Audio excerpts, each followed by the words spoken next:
for today's video guys, tungkol sa baterya ng e-bike, no. Bali tong e-bike namin, e-trike namin, bali magto 2 years pa lang ngayong August. Bali July ngayon, so sa August pa lang ang ika 2 years niya. Kaya nga lang ang baterya niya medyo nagloloko na, no. Expected kasi namin 3 years pa or 2.5 years bago siya humina talaga. Tapos yun pala, may battery na naiiwan pag nananakbo.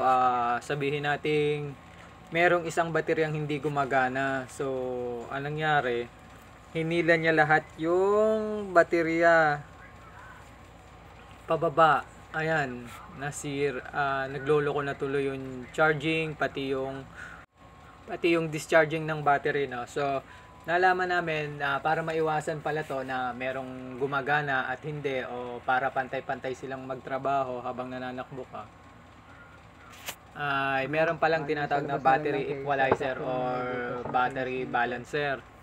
So ngayon, yun yung video natin ngayon. Magkakabit tayo ngayon nun. So pakita ko rin kung paano gamitin si battery equalizer. Okay. So, ito yung battery.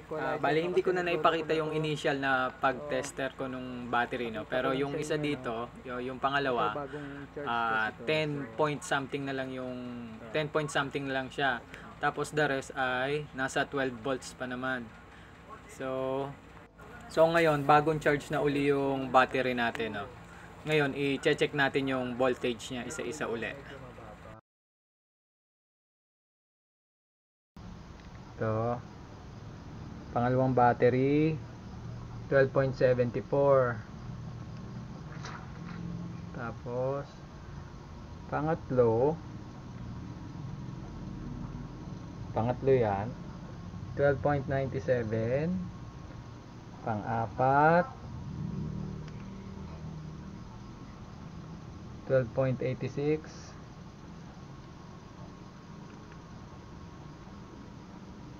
Pang-lima, 12.93. So yung isa ang pinakamababa, number 2. Ito yun, number 2, no. Yung isa konti lang diferensya naman. So ang kagandahan ng battery equalizer, ibabalance niya lahat tong battery natin, yung charging at saka yung disposal ng power pag ginagamit natin. So eto si battery equalizer, galing to kay Shopee. I-attach ko na lang yung link kung saan namin to binili, no. Bali, gamitin ko muna, pag prove na maganda, saka ko i-post yung link.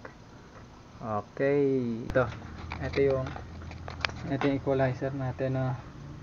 Tapos dito ko pinadaan sa butas nung case. Labas siya rito sa kabila. Yan, kita nyo, dilim eh, gabi ko na kasi ginawa. So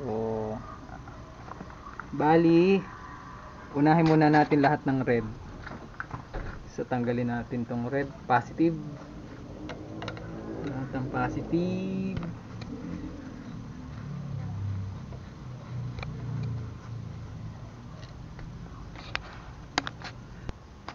Bayan, bali nakatatlo na tayo, no.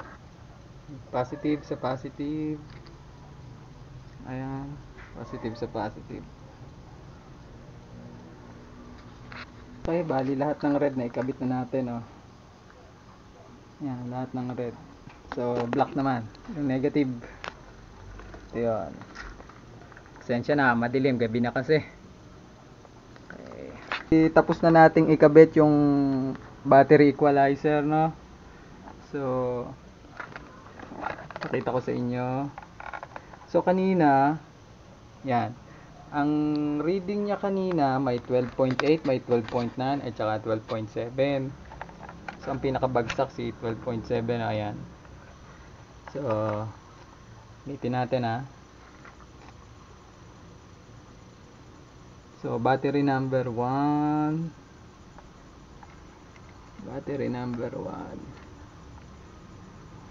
So ayan, battery number 1, 12.8. Ayan, 12.88. Battery number 2.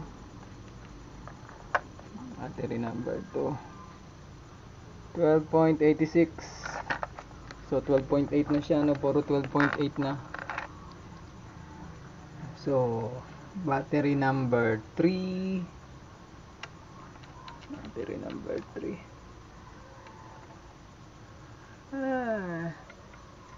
Ang hirap ipag-abot. Battery number 3.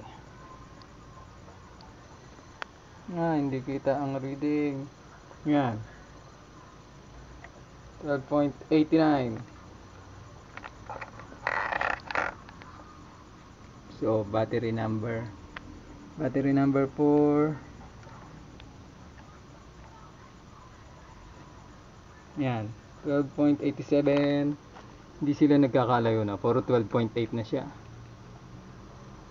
Battery number 5. Battery number 5.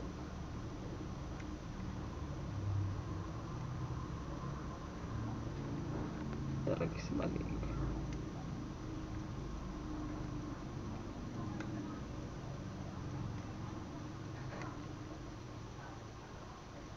Hmm, 12.80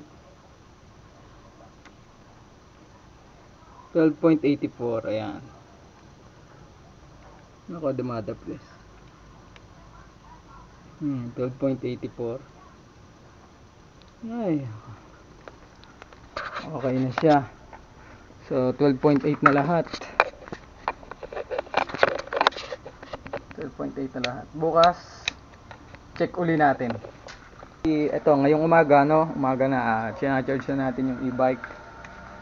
Tignan natin kung anong magiging performance ng battery. Kanina pala na testing na namin. So, nawala na yung paglo-low power niya kasi dati overtake si Mrs. Biglang hihina yung makina kasi nga naglolo ko na yung battery, hindi balance. Yung isa mababa. Yan, bali malalaman uli natin. Ito yung unang charging niya pagkatapos ilagay yung battery equalizer. Ito rin battery equalizer. 60 volts, 20 ampere.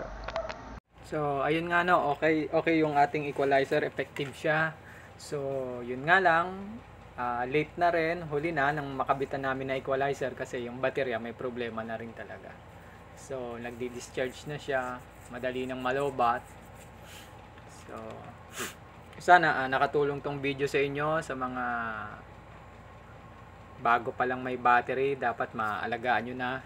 Ito, yan, magandang kabitan na equalizer habang bago pang battery nyo para balance yung discharging at saka charging nya. So, see you on my next video about e-trike. Thank you.